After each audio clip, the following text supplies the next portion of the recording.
đây ní bà tam ca bớt đó tầm hung vía chu để chiang cả là hạt tai thế đam đốn ban về mà rồi chất sập đam chiang ấy dạ pe là 3 năm dânទទួលផលហើយ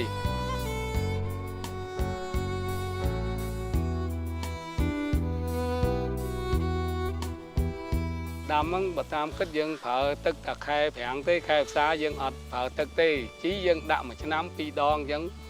ពេលដើមឆ្នាំនិងចុងឆ្នាំបើនិយាយពីរឿងជីវិញខ្ញុំប្រើជីលក្ខណៈច្នៃខ្លួនឯងធម្មជាតិដូចជាកាមអាចគោអីហ្នឹងអាចមន់អីហ្នឹងឬក៏មានគេលក់ច្បែកគោអញ្ចឹងយើងទិញច្បែកគោហ្នឹងយកមកដាក់ហ្នឹង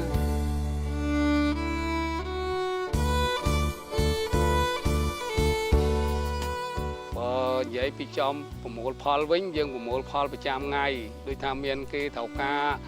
100 គ្រាប់យើងកាប់100អញ្ចឹងមានគេត្រូវការ50យើងកាប់50អញ្ចឹងទៅហ្នឹងតាមអតិថិជនបោះតាមតូបបាទវាអត់បាក់ទេរឿងទីផ្សារលក់ដូរអត់បាក់ទេ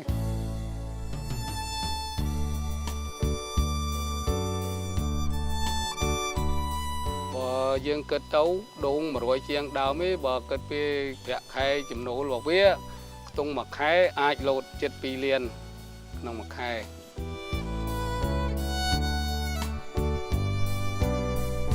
ក្រៅពីកន្លែងដំណាំដូងខ្ញុំមានចិញ្ចឹមមាន់ចិញ្ចឹមកងានអីចឹងទុកសម្រាប់ជាធ្វើម្ហូបអាហារក្នុងក្រុមគ្រួសារ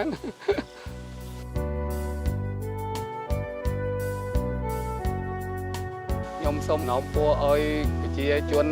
ក្នុងស្រុកខ្មែរយើងនឹងគាំទ្រផលិតផលរបស់ខ្មែរដំណាំកសិកម្មរបស់ខ្មែរឲ្យមានទីផ្សារទូលំទូលាយ